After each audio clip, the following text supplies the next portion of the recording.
Okay, so we're looking at the video from your first proper lesson with the grade fives, which is really getting into what the concept of multiplying two terms that are both fractions by each other. So it's a great place to start. They had a reading assignment the night before, and we had talked about putting some kind of small quiz out in front of them. They could expect that that was coming. We wanted to put a bit more onus on them for actually reading very carefully when they read a text at home. And they did have some questions, and I saw that you made meaningful adjustments and meaningful clarifications while they were assessing. So they weren't struggling beyond the point of it helping their learning.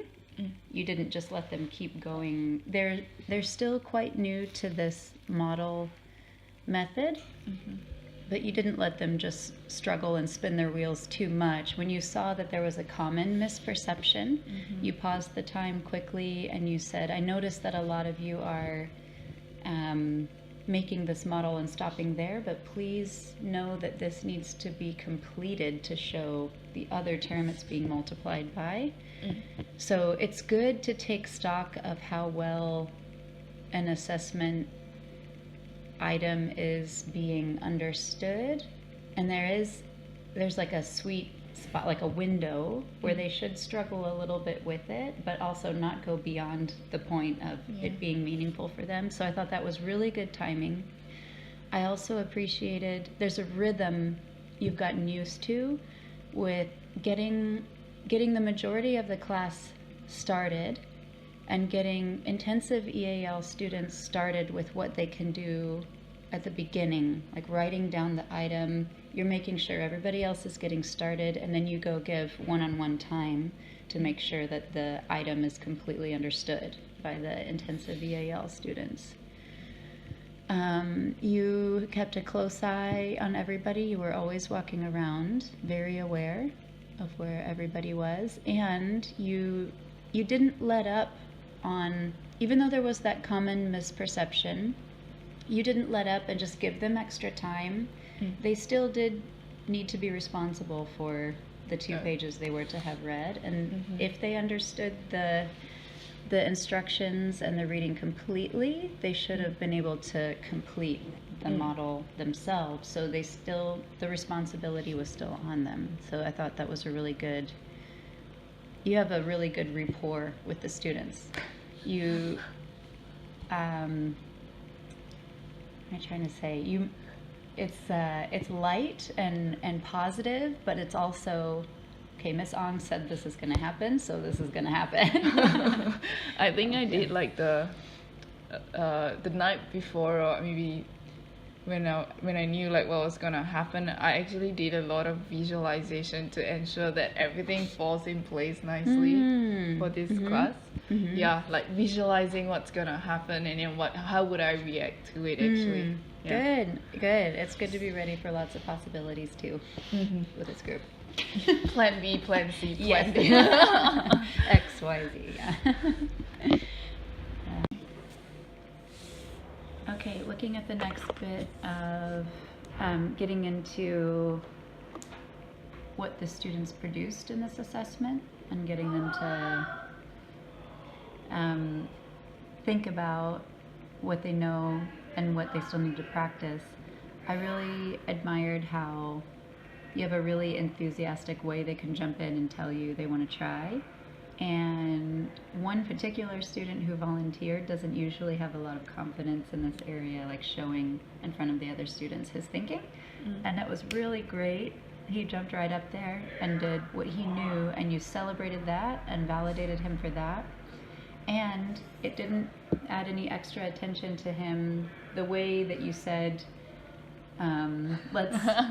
okay, this is what we know so far, this is right, now what do we need to improve? And then the flow just kept going. And he sometimes would slump or something like that if he felt like he was getting any attention that he didn't really want about something like that. But he was really, and at the end too, when the next student showed that the model matched the answer he got from the arithmetic, he was so thrilled and he was so happy about that. You really create a culture of celebrating what we get correct and not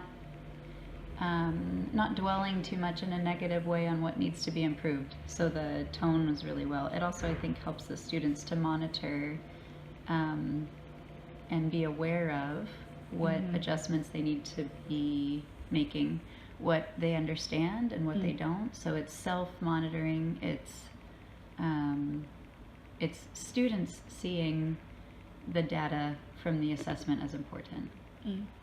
Yeah, like actually at that point I actually thought right on it on the spot. I actually paused for a second and I wanted to say, so what's wrong with the diagram? I wanted to say that almost, but I came to a pause. Like in the video there was like, okay, so what's good, and then I paused and think, okay, so I can't say bad, what's good and bad. So I was thinking, okay, what's good and what's something that we think we can add on to the diagram or change. So I was like, whew, okay. Yeah, because it was just that moment, and then I kind of twisted a little bit. Yeah. Yeah. Okay.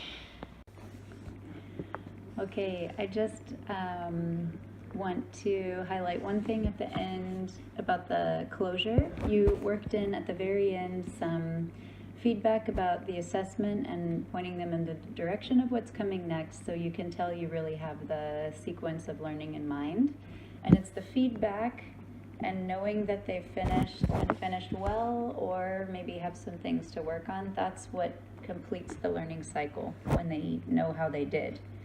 And each of the the groups you had, they did a really good job being creative about how to show 1/4 of 1/4. And I felt like they felt celebrated for their efforts, but they know that they've got a ways to go to feel secure. Now it's good you let them know that there's going to be a lot more guided practice, lots of repetition, so that we're really firing off the multiplication of more difficult fractions more smoothly and with greater accuracy. I guess like sometimes when I give the instructions, I need to be really precise with my words and choose the right choice of vocabularies, so that it could, because I don't want to confuse them, because there was quite a few moments where actually I kind of used the wrong vocabularies, and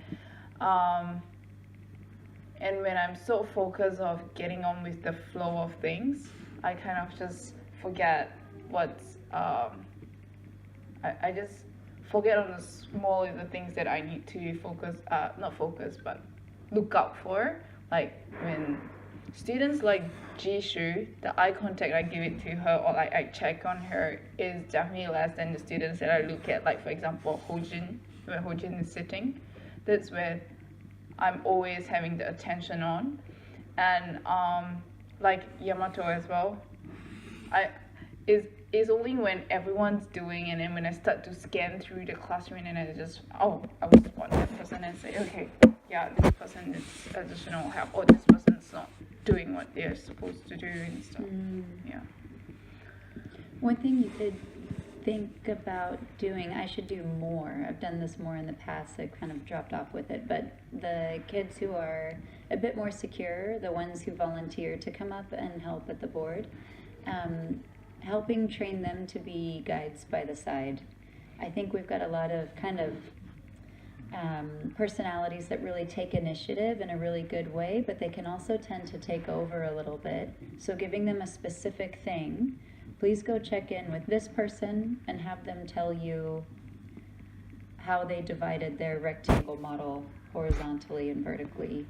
Have them give you this specific piece of information, helping them to ask questions to guide, instead of, this is what you do now, this is what you do next, not that way, this way.